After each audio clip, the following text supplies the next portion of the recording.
Hi guys, welcome back to my channel. It is Angela. Today is, lost track of time again, May 14th, 2020. And I was watching a video earlier today and kind of got inspired to do this series. So if you're watching, Judy Jameson, thank you. You reminded me of why I told my story. As many of you know, if you've watched my channel, almost 24 years ago, I had a daughter, gave her up for adoption. I was 19 at the time.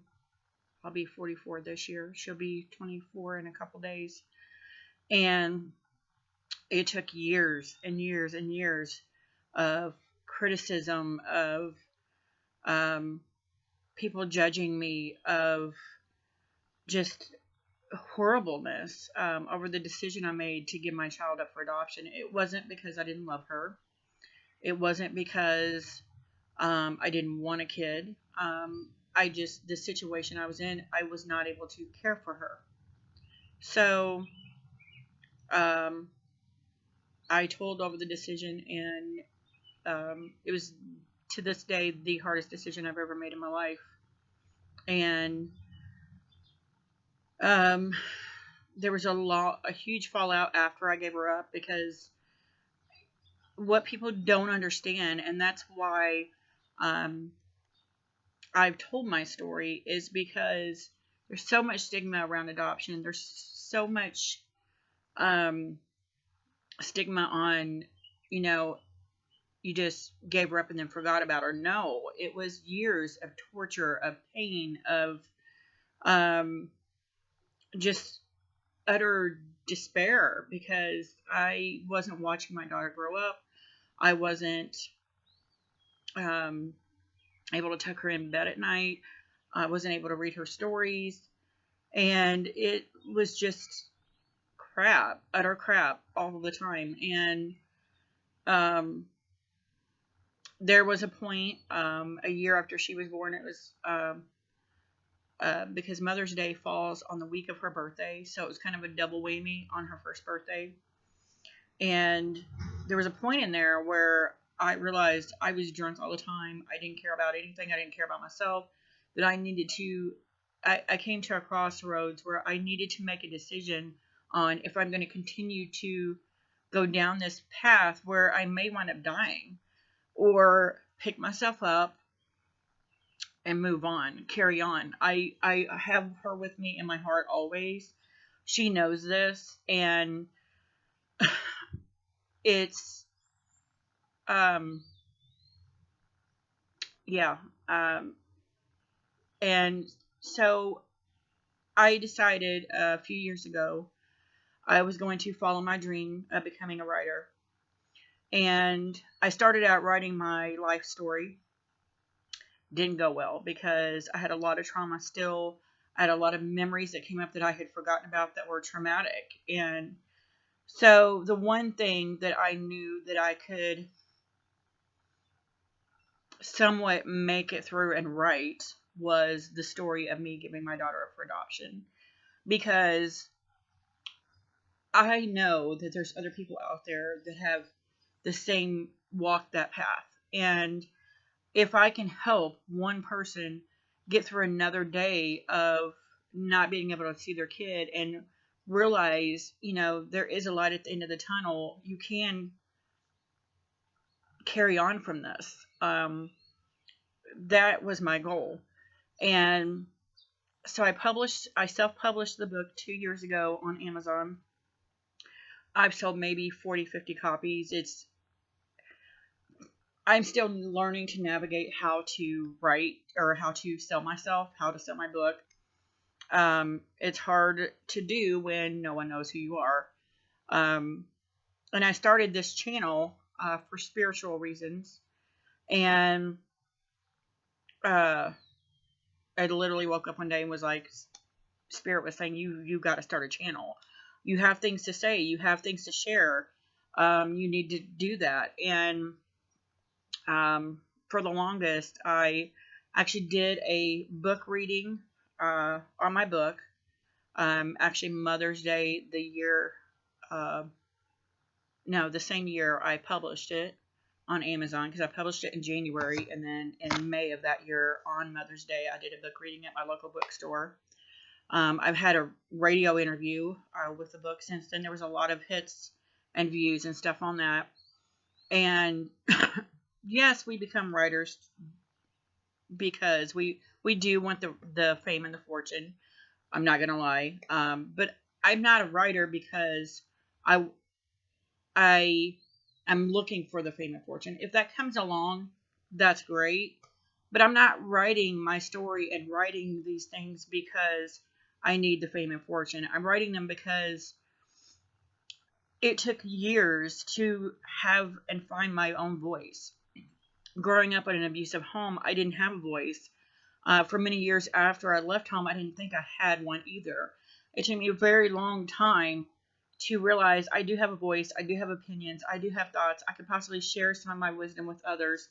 And that's when I decided, you know what, from all the naysayers that's told me I'm never going to be a writer, I'm never going to do this, I'm never going to do that, screw them. I'm just going to do it. I'm just going to start writing and doing what I know I was meant to do. And so when I came up with this book, which took quite a while simply because I relived it. I relived every single moment as I was writing it, and it was very painful. I have, since giving my daughter up for adoption, reconnected with her. She turned 18 a few years ago, and she contacted me. We keep in contact. We actually got to meet a few times. She's came to visit me here. Actually, when I did my book reading, she was 5 months pregnant and came all the way from Texas to see me at the book reading. She's very supportive in that way. She understands now the struggles I went through, why I gave her up. She understands that it's not because I didn't love her. It was just the situation at the time wasn't feasible for me to raise her. And she has since made me a grandmother, so I feel double blessed every single day, honestly. And so I thought I would start this little series because I feel like even though I've got the book on Amazon, I am promoting it here and there, not probably as much as I should be, that I would read a chapter every week on here, just so you guys see that it's not about the money. It's never been about the money. It's been about the content and the message, and letting others know they're not alone. Letting others know that you can go through a horrific relationship, because that's what I had with her father. It was horrible, and survive it. And so that's what I'm going to do here. And again, thank you, Judy. I was watching a past video of hers today from like 2 years ago, and she talked about some things, and it just made me realize that regardless of if I ever make money at this or not,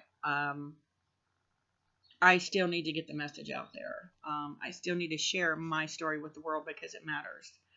And so this is, and it's a little edge there, or a little bed raggle there, because it's been read many times. But this is Memoirs of a Birth Mother by Angela Appleby. This is actually a photo of my daughter and I when she was born that I took. It's one of the few photos I had until I actually started getting photos. It was an open adoption, so I actually got to choose the parameters of the adoption.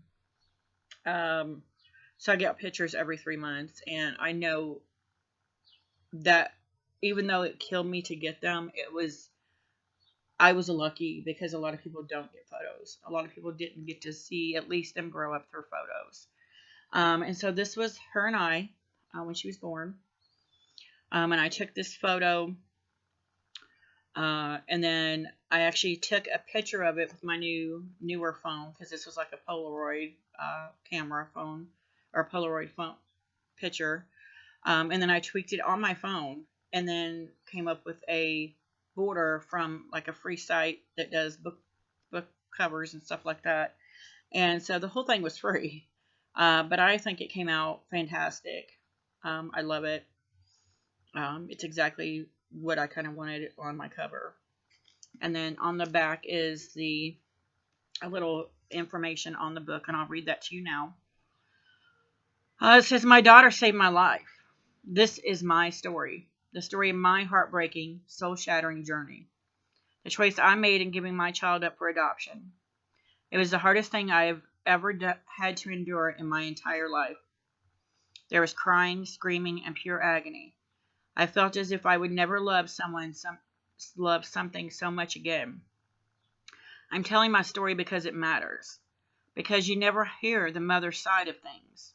No one can fully know what you have been through in this situation unless they have gone through it themselves.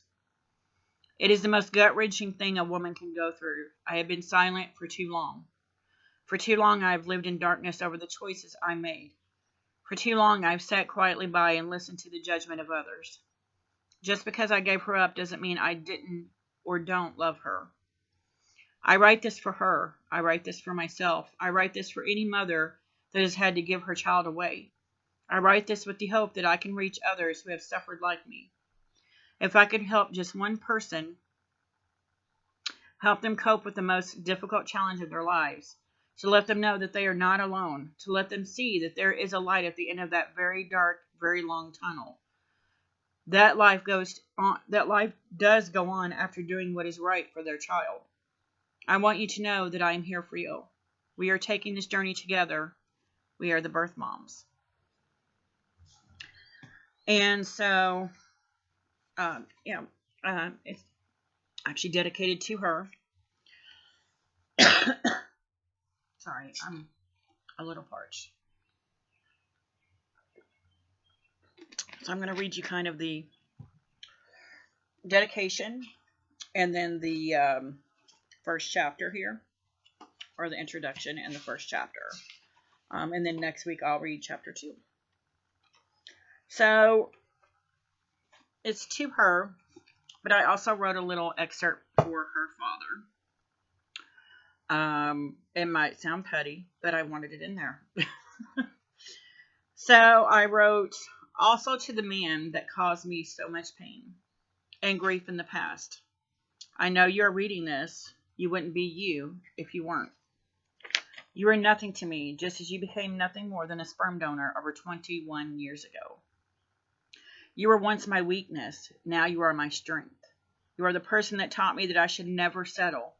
You taught me how to not fall for pretty lies and broken promises.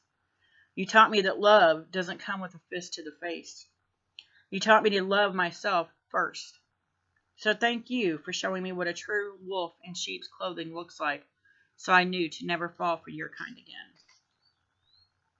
So that was the dedication. I did dedicate for Sarah. So the book is for Sarah, my daughter. And then that was a little dig, if you will, because I know he's going to read it. And then we have an introduction. In the introduction, my daughter saved my life several times. The first time was the day she was born. The day I first held her 4-pound, 17-ounce body so close to mine. It was as if we had the same heartbeat, and it was wonderful. She had hair the color of obsidian and one of the curliest heads of hair I've ever seen, save for my own. She was the most beautiful baby I'd ever laid eyes on. She literally took my breath away with how much I instantly loved this tiny stranger. The tears poured down my face as I stared, fascinated by her beauty. One thought kept running through my mind. I could never be my mother. The tears continued to flow freely while I began to rock this gorgeous newborn in my arms, holding her so delicately.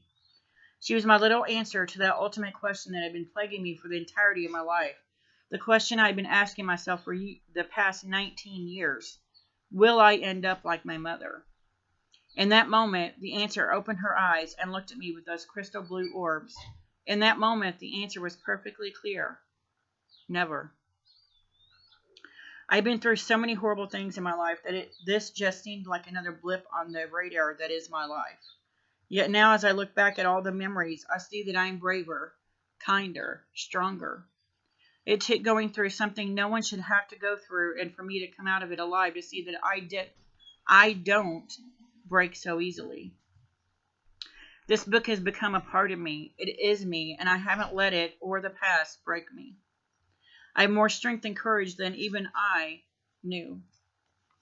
To be able to relive a part of my past that would have killed someone else is just insane. Somehow, though, I made it through, and I hope it helps someone out there that is struggling to cope with their loss as well. It's a tiny death we mothers feel, even if we are the ones that made the decision to give our child up. It may be a tiny death, but one that will haunt us forever if we let it. Up until now, that is exactly what has been happening to me. A haunting of epic proportions, and I gotta say, now that it's out there, a relief I haven't felt in years has washed over me. This is my story, the story of my heartbreaking, soul-shattering journey, the choice I made in giving my child up for adoption. It was the hardest thing I've ever had to endure in my entire life. There was crying, screaming, and pure agony. I felt as if I would never love something so much again. I'm telling my story because it matters, because you never hear the mother side of things. No one can fully know what you have been through in this situation unless they have gone through it themselves. It is the most gut-wrenching thing a woman can go through. I've been silent for too long. For too long, I have lived in darkness over the choices I made. For too long, I've sat quietly by and listened to the judgment of others. Just because I gave her up doesn't mean I didn't or don't love her. I write this for her. I write this for myself. I write this for any mother that has had to give her child away. I write this with the hope that I can reach others who have suffered like me. If I could help just one person, help them cope with the most difficult challenge of their lives, to let them know that they are not alone, to let them see that there is a light at the end of that very dark, very long tunnel, that life does go on after doing what is right for their child. I want you to know I'm here for you. We are both taking this journey together. We are the birth moms. So that is my introduction, and then we are on to chapter 1. Let me take another drink real quick. Sorry.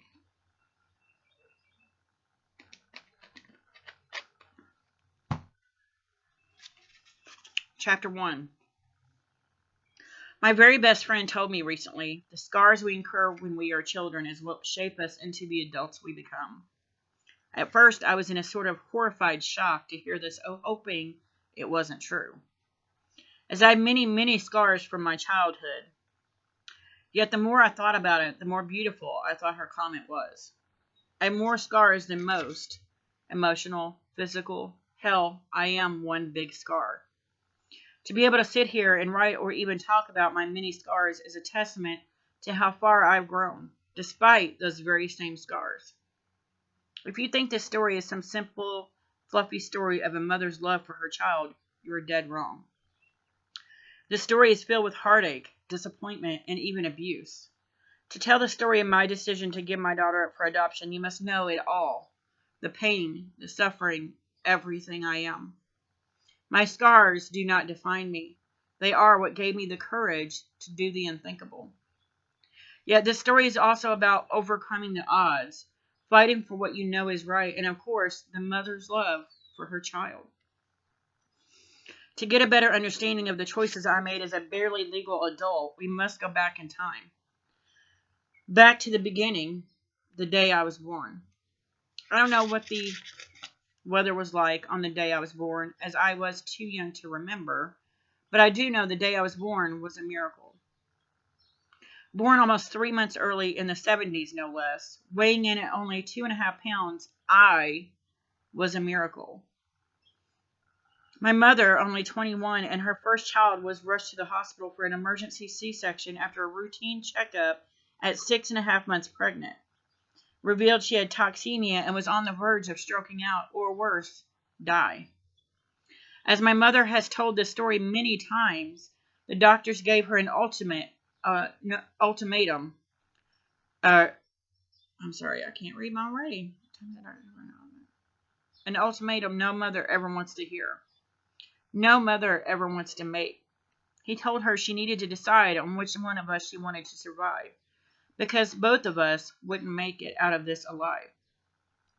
Funny, until this moment, in all the years of hearing the story over and over again ad nauseum, I never did hear the answer she gave him.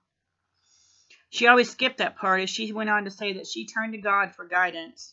I used to think she told the doctor something like, "Forget about me, save my child at all cost." Maybe that is just me being hopeful, though. Either way, God smiled down on both of us that day, and we both came out of it survivors.